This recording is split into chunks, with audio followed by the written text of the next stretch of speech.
Video में आगे बढ़ने से पहले मेरी आपसे एक रिक्वेस्ट है कि इस चैनल को ग्रो करने के लिए मुझे आपके सपोर्ट की बहुत जरूरत है। इसीलिए अगर आपको इस मूवी की एक्सप्लेनेशन पसंद आए तो प्लीज इस चैनल को सब्सक्राइब करके मुझे सपोर्ट जरूर करना। Thank you.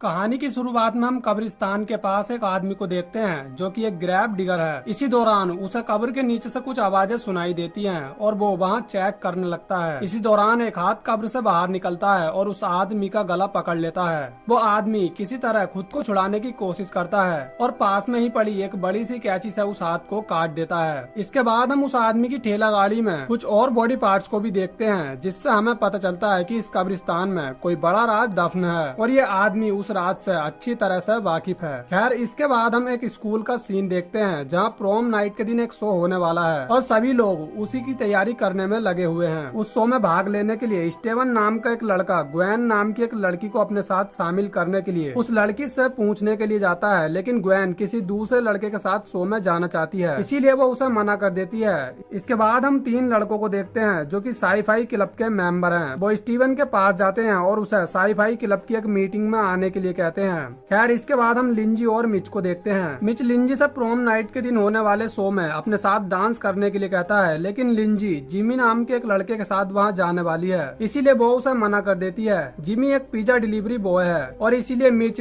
यहाँ जिमी का मजाक उड़ाने लगता है। इसके बाद हम उस लड़के को भी देखते हैं जिसके साथ ग्वेन उस शो में जाना चाहती है। उस लड़के का नाम नेस है, लेकिन वो उस शो में जाने से इनकार कर देता है। दूसरी तरफ हम देखते हैं कि लिंजी अब जिमी के साथ शो में जाने से इनकार कर देती है और मिच के साथ प्रोम शो में जाने लगती है। तभी रास्ते में ये दोनों एक कब्रिस्तान के पास रुकते हैं। इसके बाद हम उसी कब्रिस्तान में स्टीवन के साथ साई-फाई क्लब के मेंबर को देखते हैं। दरअसल ये लोग इस कब्रिस्तान में किसी की डेड बॉडी को ढूंढ रहे होते हैं और एक ताबूत को खोलने लगते हैं, लेकिन वो ताबूत पूरी तरह से खाली होता है और एक आदमी पीछे से आकर इनके एक साथी पर अटैक कर देता है और उसे मार कर खाने लगता है। वो आदमी उसी ताबूत से निकला था और अब वो ज़ॉम्बी में बदल चुका था। ये देखकर वो लोग बहुत ज्यादा डर जाते हैं और वहाँ से भागने लगते हैं। इसके बाद हम मिच और लिंजी को देखते हैं जहाँ मिच को एक ज़ॉम्बी खींच लेता है और इससे पहले लिंजी कुछ समझ पाती तभी एक ज़ॉम्बी उसके सामने लिंजी का कटा हुआ सर लाता है और हम देखते हैं कि वहाँ बहुत सारे ज़ॉम्बी उसकी गाड़ी की ओर बढ़ने लगते हैं। दूसरी तरफ हम स्टीवन और उसके बाकी दोस्तों को देखते हैं जो कि ज़ॉम्बी से अपनी जान बचाकर भाग रहे होते हैं और हम देखते हैं कि कब्र में दफन सभी लोग ज़ॉम्बी बनकर बाहर निकल रहे हैं और इन लोगों का पीछा करने लगते हैं। वहाँ पर इन्हें ग्रैब डिगर भी मिलता है जो इन्हें बताता है कि अगर ज़ॉम्बी तुम पर अटैक करें तो तुम उनके सर पर अटैक करके उन्हें मार सकते हो। इससे वो पूरी तरह से मर जाएंगे और दोबारा तुम पर अटैक नहीं करेंगे।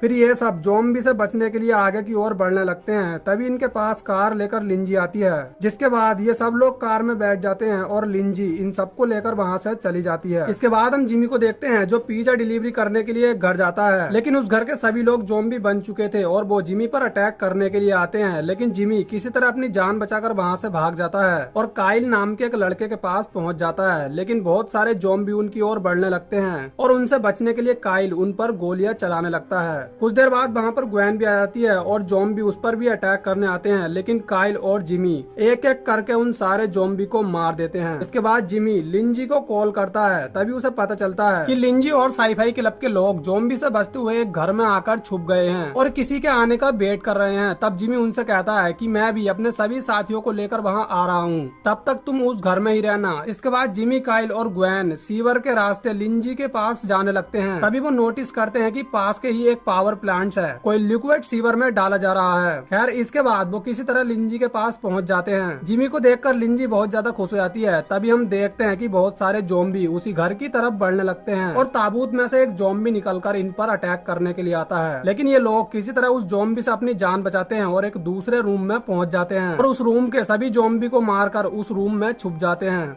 लेकिन वहाँ पर एक डेड बॉडी रखी होती है जो कि अचानक से वहाँ से गायब हो जाती है और ज़ॉम्बी बनकर इन पर अटैक करने लगती है। ये सब लोग मिलकर उस ज़ॉम्बी का सामना करते हैं। तभी एक दूसरा ज़ॉम्बी काइल को काट लेता है, जिसके बाद काइल भी एक ज़ॉम्बी में बदल जाता है और इन पर अटैक करने की कोशिश करता है, लेकिन जिमी एक रोड से उसके सर पर अटैक करता है और उसे कूट कूट कर बेरहमी से मार देता है। फिर सब लोग कार लेकर वहाँ से भागने का डिसाइड करते हैं, लेकिन उनकी कार बाहर रास्ते में खड़ी होती है और बहुत सारे ज़ॉम्बी उनके बाहर आने का वेट कर रहे होते हैं। फिर ये लोग प्लान बनाते हैं कि ग्वेन कार लेने के लिए जाएगी और बाकी लोग उसकी इस काम में हेल्प करेंगे। जिसके बाद सब लोग ग्वेन को कार तक पहुंचने में हेल्प करते हैं और ग्वेन किसी तरह उस कार के पास पहुंच जाती है और उस कार को लेकर इन लोगों के पास आ जाती है। जिसके बाद सब लोग कार में बैठकर वहां से जाने लगते हैं। रास्ते में इन्हें इनके स्कूल का कोच मिलता है जो इन्हें ज़ॉम्बी समझकर इनकी गाड़ी के टायर में पंचर कर देता है। लेकिन जब उसे पता चलता है कि ये लोग ज़ॉम्बी नहीं हैं और वो लोग ज़ॉम्बी का सामना करने के लिए प्रोम पार्टी में जा रहे हैं, तब ये देखकर कोच उन्हें अपने एक रूम में लेकर जाता है और उन्हें ज़ॉम्बी से बचने के लिए कुछ हथियार देता है। जिसके बाद ये सब लोग प्रोम पार्टी में जाने लगते हैं और रास्ते में इन्हें नैस भी मिलता है जो कि बैंड बजा रहा होता है और बहुत सारे ज़ॉम्बी उसके घर के बाहर खड़े होते हैं। तभी कोच एक एक करके उन ज़ॉम्बी को मार देता है और नैस और उसके साथियों की जान बचाता है। फिर नैस भी अपनी टीम को लेकर इनके साथ जाने का डिसाइड करता है। जिसके बाद ये सब लोग साथ मिलकर प्रोम पार्टी में जाते हैं जहां इन्हें पता चलता है कि पार्टी में आए सभी लोग ज़ॉम्बी में बदल चुके हैं। लेकिन जो लोग वहां बैंड बजा रहे हैं वो लोग बिल्कुल सही सलामत हैं और ज़ॉम्बी उन पर अटैक नहीं कर रहे हैं। जिससे हमें पता चलता है कि जब तक उस पार्टी में म्यूजिक बजता रहेगा तब तक वो ज़ॉम्बी बैंड बजा रहे लोगों में से किसी पर भी अटैक नहीं करेंगे।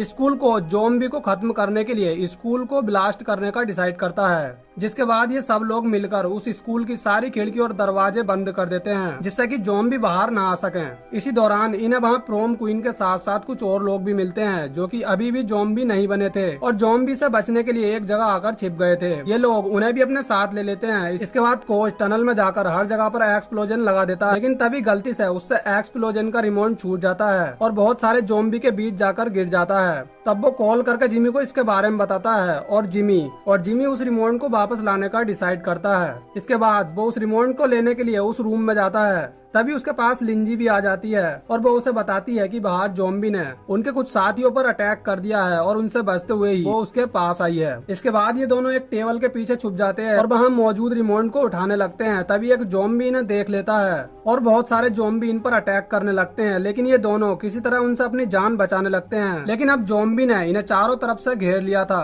तभी नैस अपने साथियों के साथ वहाँ पर बैंड बजाने लगता है जिसकी आवाज सुनकर सभी ज़ॉम्बी रुक जाते हैं और इन दोनों पर अटैक भी नहीं करते। उधर ग्वेन को एक ज़ॉम्बी ने काट लिया था, इसीलिए वो भी एक ज़ॉम्बी में बदल गई थी और वो स्टीवन के मुंह पर बुरी तरह से काट देती है जिससे इन्फेक्टेड होकर स्टीवन भी एक ज़ॉम्बी में बदल जाता है और अब ये दोनों एक दूसरे को नोच नोच कर बुरी तरह से खाने लगते हैं। उधर लिंजी और जिमी किसी तरह उस रिमोट को उठा लेते हैं और जिमी नैस को बताता है कि हमें रिमोट मिल चुका है और अब हमें यहाँ से जल्द निकलना चाहिए। जिसके बाद लिंजी, जिमी और नैस अपनी टीम को लेकर वहां से निकलने लगते हैं, लेकिन अब म्यूजिक बैंड भी बंद हो चुका था, इसीलिए ज़ॉम्बी भी इनका पीछा करने लगते हैं और इन पर अटैक करने के लिए आते हैं। इसी दौरान ज़ॉम्बी नैस के एक आदमी को खींच लेते हैं और उसे बेरहमी से मार देते हैं। नैस और उसका एक साथी किसी तरह खिड़की तोड़कर बाहर चले जाते हैं। तभी एक ज़ॉम्बी जिमी पर अटैक कर देता है, लेकिन लिंजी उसे एक कुल्हाड़ी देती है जिस कुल्हाड़ी से जिमी उस ज़ॉम्बी को मार देता है और उसी खिड़की के रास्ते लिंजी को लेकर जिमी भी बाहर आ जाता है। जो भी लोग जिंदा बचे थे वो सारे लोग बाहर आ चुके थे और अब केवल उस स्कूल में सारे ज़ॉम्बी ही बंद थे, इसीलिए जिमी रिमोट का बटन दबाकर उस स्कूल को ब्लास्ट कर देता है और सारे ज़ॉम्बी मारे जाते हैं। इसके बाद ये सब लोग कब्रिस्तान के पास मौजूद पावर प्लांट को नष्ट करने का डिसाइड करते हैं, क्योंकि उसी पावर प्लांट की वजह से कब्रिस्तान में दफन सभी लोग ज़ॉम्बी बन रहे हैं और लोगों पर अटैक कर रहे हैं। इसके बाद ये सब लोग उस पावर प्लांट को नष्ट करने के लिए जाते हैं। इसके बाद हम उस ग्रैब डिगर को भी देखते हैं जो कि मरे हुए ज़ॉम्बी की बॉडी को दफन करने के लिए जाता है और इसी के साथ ये मूवी यहीं पर एंड हो जाती है।